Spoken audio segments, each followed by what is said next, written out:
Hello, and welcome to What If, the Universe. This quiet, gentle place that we have built together, a small refuge from the noise of the everyday. You have found your way here, perhaps in the deep of night, or in the stillness of the early morning.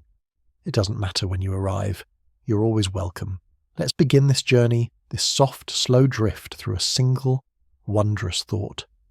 There is no hurry here. We are just going to sit with an idea gently and see where it takes us. Before we begin our quiet journey, if you feel so inclined, find that small button to subscribe, to join this gentle community. And perhaps, softly, type into the comments below just where you are listening from, what city, what town, and what time it is for you. It is a beautiful thing to see, a map of quietness spreading across the globe, knowing that you are not alone in this moment of contemplation. You are part of a shared, peaceful gathering, all of us connected by this shared curiosity, this simple desire to wonder. Today we are going to ask a question. A simple question, but one that unravels everything we know. What if? What if Earth and the Moon swapped places? Not through some great catastrophe, not with fire and noise, but gently, as if the universe in a single quiet breath decided to rearrange the furniture of our solar system. Imagine that. Imagine you go to sleep tonight under the familiar silvery gaze of our moon, and in the morning something has changed. The light is different. The pull of the world beneath your feet feels unfamiliar. You are here in this quiet moment, and we are going to explore this impossible, beautiful thought together. There is nothing to fear. This is just a wondering, a gentle what if. So, find a comfortable place, settle in, let the world outside fade just for a little while, let your breathing slow. We are simply going to look up at a new sky and wonder. What would we see? What would we feel? The very ground we stand on, the earth, is our anchor. It is home in the most profound sense. It is the definition of down, its mass, its gentle rotation, its path around the sun. This is the rhythm of our lives, the unspoken baseline against which we measure all of an existence. And the moon, it is our companion, our celestial mirror. It is the keeper of tides, the painter of the night sky, the first stepping stone into the cosmos. We are bound to it. It pulls on us, and we pull on it, a silent gravitational dance that has continued for longer than we have had eyes to see it. Now, in our quiet thought experiment, this dance has changed. The partners have switched. Let us imagine, just for a moment, what it would be like to stand on this new world. Let's imagine first that you are standing on the surface of what was once our moon. But this moon is now in Earth's orbit, that perfect, life-giving path around the sun. This small grey rock, this world of dust and silence, is now our home. You stand there in your imaginary spacesuit, looking out from a landscape of magnificent desolation. The ground beneath your feet is light. So light. You feel a pull, yes, but it is a fraction of what you're used to. It is the gentle suggestion of gravity, not the firm, loving embrace of home. You're a feather, a ghost. A single, gentle step could send you bounding slowly, dreamily into the air. The silence is absolute, a thick, velvet void, for this new world has no air to carry sound. But the truly profound change, the sight that stops your heart, is the sky. The sky is not blue. It will never be blue. It is black. A deep, perfect, terrifying blackness, studded with the sharp, unblinking diamonds of the stars. They do not twinkle. They are fixed, eternal points of light. And the sun. The sun is a torrent, a violent, unfiltered blade of light and heat. There is no atmosphere to scatter its rays, no ozone to shield you. Its light is pure, sharp, and deadly. You would not look at it. You would look away to the other great presence in the sky. Where our moon used to be, there is now something else. Something enormous. It hangs in the blackness like a colossal, swirling, living jewel. It is the Earth, our Earth, the blue marble. But it is no longer our home. It is our moon. It is the most beautiful and heartbreaking thing you have ever seen. It fills a vast portion of your sky, a giant spinning sphere of white clouds, deep blue oceans and brown-green continents. You can see weather patterns swirling across its surface. You can see the dark curve of its night side, perhaps dotted with a faint spiderweb glimmer of city lights, a testament to a life that can no longer be. It is so close, so large. It does not look like a distant friendly light. It looks like a world hanging just above your head. It is a constant, unblinking reminder of all that was lost, all that was changed. You are standing on a silent dead rock, looking up at the vibrant living world that is no longer yours. And this new moon, our old Earth, it is not the gentle companion our moon was. It is a titan. Its gravitational pull would be immense. You, on the surface of your new small home, would feel its presence not just as a sight, but as a force. Now, let us imagine the other side of this gentle swap. Let us imagine you are still on Earth. You wake up in your bed, the air is still sweet, the birds, for now, are still singing, but you feel strange, a profound heaviness, a pull. You walk to the window, and the world you see is familiar, but the feeling is not. Our Earth, our beautiful, heavy Earth, is now where the moon used to be. It is now a satellite. It is now the moon of that smaller grey rock, which has taken its place as the centre of the dance. Our planet, with all its oceans and mountains and life, is now in a tiny, close orbit around a chunk of rock 81 times smaller than it. This, in the gentle poetry of physics, is an impossibility. It is like a cannonball trying to orbit a marble. The dance is broken. But in our what if, we will imagine it holds. What would you see? You would look up at the sky, and where the sun should be, it is. But where the moon should be, where that gentle silvery disk would wax and wane, there is now a monster. There is now a giant grey cratered sphere that fills a terrifying portion of the sky.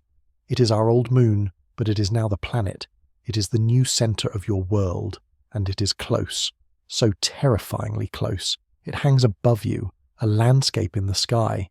You could almost see the craters with your naked eye, the vast plains of dust. It would not be a gentle poetic light. It would be a feature, a geological presence, a new ceiling placed upon the world. And the nights. Imagine the nights. When that new, enormous moon is full, it would not be a silvery glow. It would be a blinding grey daylight. The sky would be awash with reflected sterile light.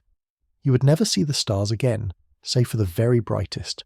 The romance of the night, the mystery of the darkness, would be erased, bleached away by this colossal, silent neighbour.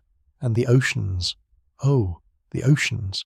The moon, our gentle companion, pulls our tides. It creates the rhythm of the shores.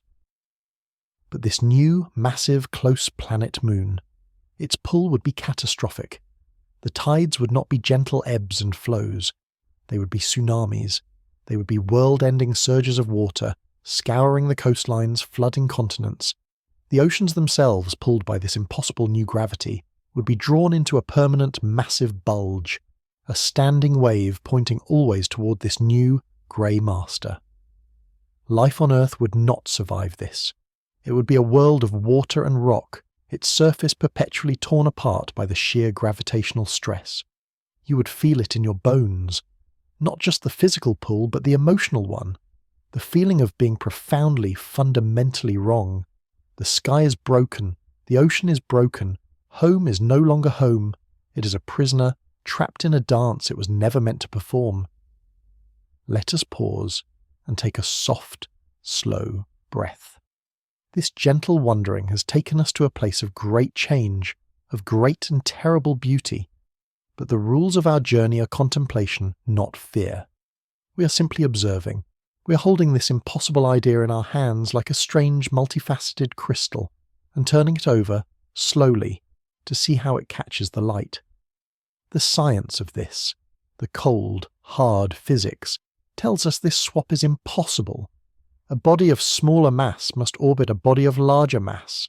The Earth's great weight, its mass, is what holds the moon in its gentle, loving tether. The moon orbits the Earth orbits the sun. This is the hierarchy, this is the dance. To swap them would be to break the fundamental rule of this relationship. The Earth, if placed in the moon's orbit, would not stay. Its own gravity, its own relationship with the sun, is too profound. And the Moon, if placed in Earth's orbit, would simply become another small planet, a cold, dead brother to Earth, its path perhaps chaotic, its fate uncertain. The swap isn't a swap, it's an unravelling. It's like asking what if the river decided to flow over the mountain instead of around it. The mountain would be destroyed and the river would be lost.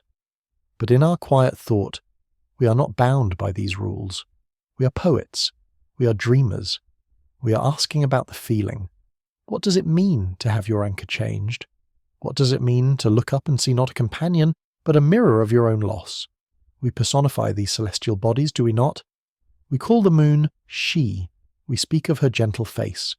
We call the Earth Mother. This is not science, but it is a deep human truth. We see our own relationships reflected in the sky. The faithful, circling Moon, the steady, life-giving Earth. To swap them is to imagine a child suddenly forced to care for its mother, a mother suddenly rendered small and helpless. It is a story of profound cosmic dislocation. It is a melody played in a key that wrenches the heart.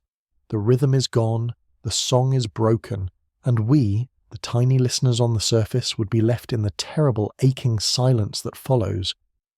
What would you do in that silence? Where would you look for comfort when the very sky itself has become a stranger? Let us think about the water. Let us think about the great, deep oceans. They are the heart of our world, the cradle of all life, and their rhythm, their breath, is the tide. The pulse of the sea, in and out, is a conversation with the Moon, a gentle, gravitational whisper, pulling the water close, then letting it go. It is a cycle so ancient, so predictable, that life itself has learned to set its clocks by it. The crabs on the shore, the corals in the deep, even our own bodies, in some small forgotten way, feel that pulse. Now, in our swapped universe, that conversation is over. On the new Earth, our Earth, now orbiting the tiny Moon, the pull is all wrong. The new planet in the sky, our old Moon, is too vast, too close. As we imagined, it would not create tides. It would create a cataclysm. The oceans would be torn from their beds. But let us be more gentle. Let us imagine the water itself is confused. Imagine the ocean as a living thing, a vast, dreaming consciousness. For billions of years, it has felt the gentle tug of one partner. Now it feels the wrenching, desperate grip of another. The water would not know where to go. It would be a world of chaos. And what of the other world? Our new Moon. The old Moon, now in Earth's orbit. It is a dry, dead world.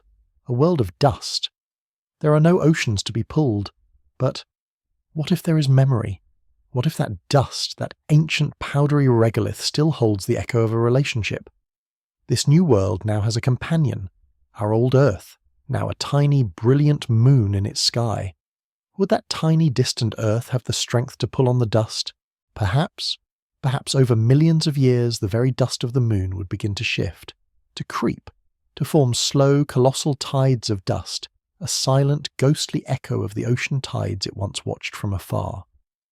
Imagine standing on that dusty plain, feeling a slow, almost imperceptible shift beneath your feet, a gathering, a faint, planetary sigh, as the dust tries to answer a call it was never meant to receive.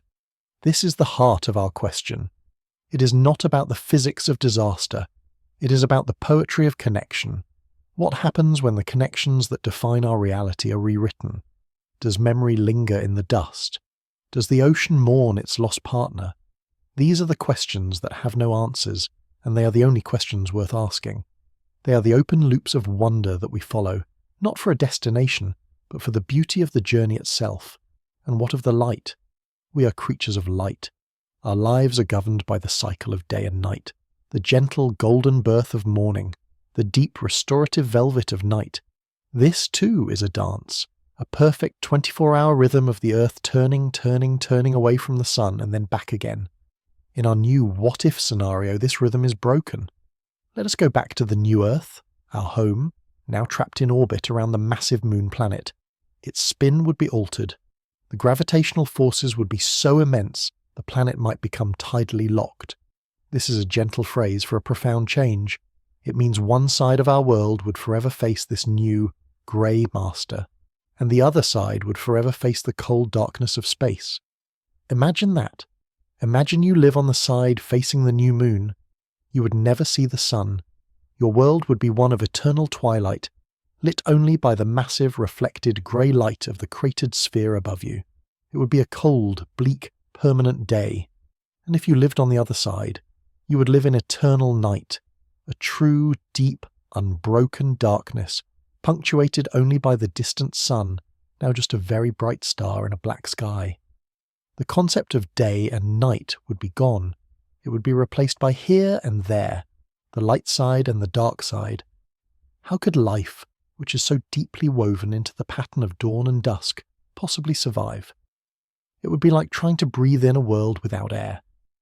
And let's return to our other home, the new moon, our old moon now in Earth's orbit. It too would likely be tidally locked to its new, tiny moon, our old Earth. But its day is different. It still spins relative to the sun. Its day lasts for weeks. Imagine a day that is 14 Earth days long. A searing, unfiltered, scorching daylight, followed by a night that is 14 Earth days long. A cold so deep, so absolute, that it is almost unimaginable. This is a world of extremes, not a world of gentle transitions of sunrise and sunset, but a world of a harsh on and a brutal off. You would watch the sun creep agonizingly slowly across the black sky, and then you would watch it set and know that you are plunging into a 2-week night of impossible cold. The light we live by is a gift. It is a rhythm, a pulse. We would only truly understand how precious that rhythm is in the moment it was taken from us. Let's return to that feeling of smallness. Let's place you once again on the surface of the new moon. This is our familiar grey moon, but it is now the centre of the story. It is the planet. You're standing in the fine, soft dust. The silence is perfect. You look up past the sharp, unblinking stars, and you search for your old home, and you find it. But it is not the magnificent swirling giant we imagined earlier. In this scenario, where the moon is the planet and the Earth is the moon, the Earth is the smaller partner in the sky. It is a tiny, brilliant blue and white jewel hanging in the blackness. It is perhaps the size that our moon appears to us. It would be beautiful, certainly, a splash of impossible colour in the monochrome void. You would see it wax and wane, a blue crescent, a blue half circle, a full, brilliant round Earth. You could cover it with your thumb. Imagine the feeling. Imagine being an astronaut or a colonist on this vast grey empty world and looking up at that. That tiny, fragile, beautiful thing. That is everything. That is all the water, all the air, all the life, all the history, all the art, all the love, all the war, all of it, contained in a tiny marble of blue that you could blot out with your hand. It would be a profound, spiritual and perhaps heartbreaking experience. This is the overview effect that our own astronauts speak of, but magnified 1,000 times. They see a fragile Earth, but they see it as home. You would see it as lost. It would be a constant reminder of your own isolation. You're standing on the new centre, but it feels like the edge of everything. The universe, in this new arrangement, would feel vast, empty, and cold. And the only warmth, the only spark of life, would be that tiny, distant, unattainable blue light. It would become a symbol, a religion, a source of profound hope and profound despair. How would you feel looking up at a home you can see, but never, ever return to? A home that is no longer even home, but merely the moon to your new, dusty, silent world. This thought, this gentle what if, it unravels more than just the sky. It unravels us. Think of our stories, think of our myths, our poetry, our religions. How much of what it means to be human is tied to the earth beneath our feet and the moon in our sky? We have built our calendars around the moon's phases. We have measured our seasons by the earth's tilt. We have woven the moon into our language of love and madness, lunacy, moonstruck. We have personified it as a god, a goddess, a silent, watchful face, the man in the moon, the harvest moon, the lover's moon. All of these metaphors, these deep cultural anchors would be gone. They would be meaningless. If you looked up and saw not a silvery disk but a giant, terrifying grey planet filling the sky, What new myths would you create? You would not write poems about its gentle light. You might write epics of terror, of being crushed, of being watched by a giant dead eye. And what of the earth? Our identity as earthlings. We are down to earth. We are grounded. It is the very definition of stability, of reality. But in our what if, the earth is now a moon. It is the unstable one. It is the one caught in a chaotic, impossible orbit. It is the one that is no longer the centre. This would create a philosophical crisis. If Earth is not Earth, then what are we? We would be a species adrift, our entire cultural and spiritual history rendered obsolete overnight. We would be like a plant ripped from its soil, its roots dangling in the empty air. We would have to find a new way to understand ourselves.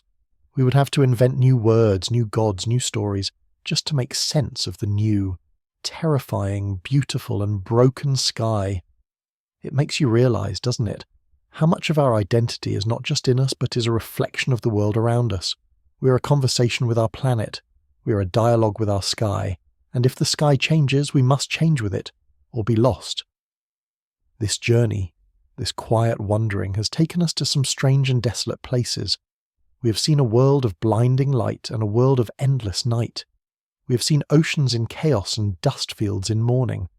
We have felt the profound, aching sense of dislocation, of a home that is no longer home. But the purpose of a what-if is not to scare us. The purpose of this kind of gentle, philosophical exploration is to bring us back to now, but with new eyes. The impossible swap, the broken dance, it highlights the sheer, breathtaking perfection of the dance as it is. We are floating in a cosmos of impossible violence, of supernovas and black holes, of worlds of crushing gravity and worlds of frozen gas, and yet, here, in our tiny quiet corner, a perfect balance was struck, a balance of mass and distance and light, a balance that allowed for water to be liquid, a balance that created gentle tides, not world-ending floods, a balance that gave us a 24-hour cycle of work and rest, of light and dreams. We are living inside a miracle, a fragile, precious and perfectly tuned instrument. The Earth, our Earth, is exactly the right weight. The Moon, our Moon, is exactly the right size, at exactly the right distance to be our gentle, steady companion. This is not just luck. It is a relationship 4.5 billion years in the making. Our what-if shows us what it looks like when that relationship is broken. And in doing so, it illuminates the profound, quiet beauty of the relationship we have. It fosters a sense of wonder, not for the fantastic, but for the real.